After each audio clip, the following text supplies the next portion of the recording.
Kebijakan Nicolas Maduro yang dinilai menyengsarakan rakyat Venezuela. Krisis multidimensi yang melanda Venezuela selama lebih dari 1 dekade terakhir menjadikannya salah satu contoh paling nyata bagaimana kebijakan negara dapat berdampak langsung pada penderitaan rakyat. Negara Amerika Latin yang dahulu dikenal sebagai salah satu ekonomi terkaya di kawasan dengan cadangan minyak terbesar di dunia, kini justru identik dengan hiperinflasi, kelangkaan pangan dan juga obat-obatan, eksodus massal penduduk, serta instabilitas politik yang berkepanjangan. Sejak Nicolas Maduro mengambil alih kekuasaan pada tahun 2013, usai wafatnya Hugo Chavez, Venezuela menghadapi penurunan drastis hampir di seluruh indikator kesejahteraan. Meski pemerintah kerap menyalahkan sanksi internasional dan juga perang ekonomi dari luar negeri, banyak analisis menilai akar krisis justru berasal dari kebijakan internal yang keliru, tidak konsisten, dan juga syarat kepentingan politik.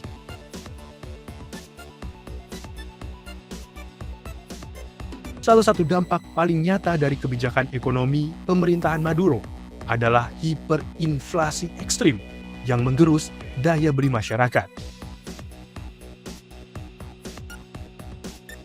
Dalam beberapa tahun terakhir, inflasi Venezuela melonjak hingga ratusan ribu, bahkan jutaan persen per tahun, membuat nilai mata uang Bolivar nyaris tidak bernilai. Harga kebutuhan pokok melonjak dalam hitungan hari, sementara gaji bulanan pekerja tidak lagi cukup untuk memenuhi kebutuhan dasar. Kebijakan pencetakan uang secara masif tanpa didukung produktivitas ekonomi dinilai menjadi penyebab utama. Sementara, upaya redenominasi mata uang berulang kali hanya bersifat kosmetik dan juga gagal menyentuh akar persoalan.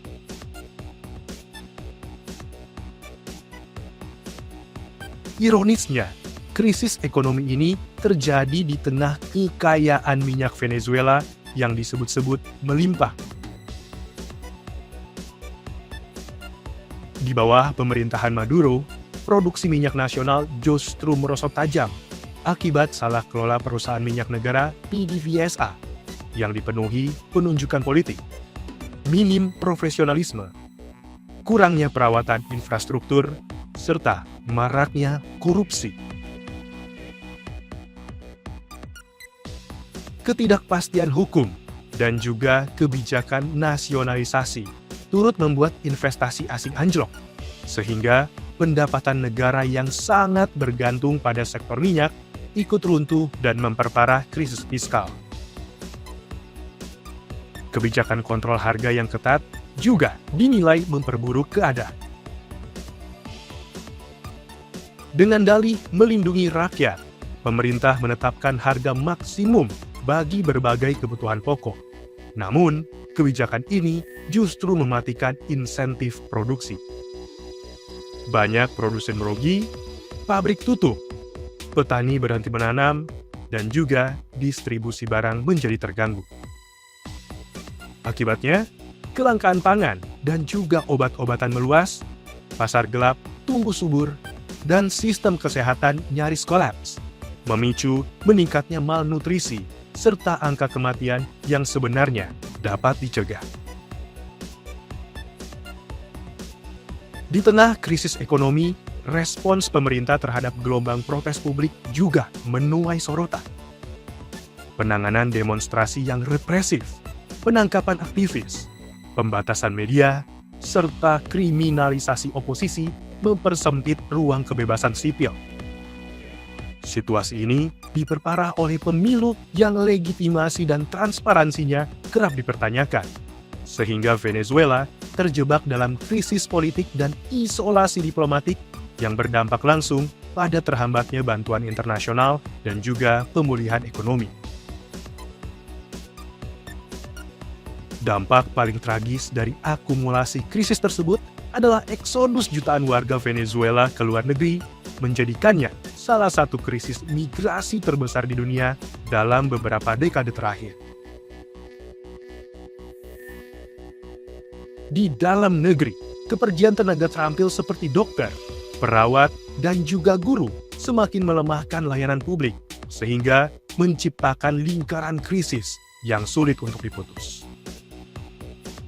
Banyak pengamat menilai pemerintahan Maduro lebih memprioritaskan kelangsungan kekuatan politik dibandingkan reformasi ekonomi dan juga kesejahteraan rakyatnya.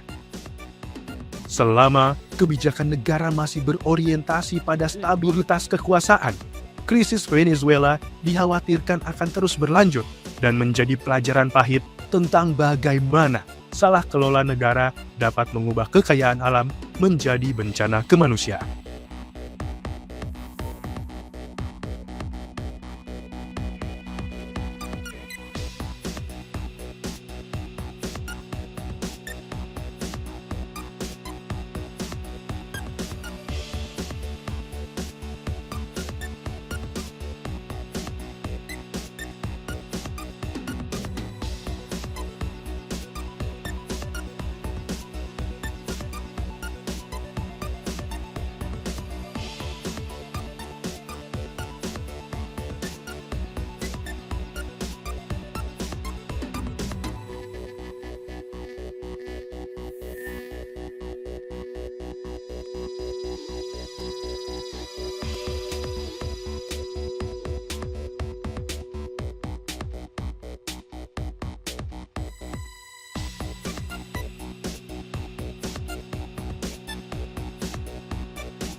Stay updated, info terkini masih banyak.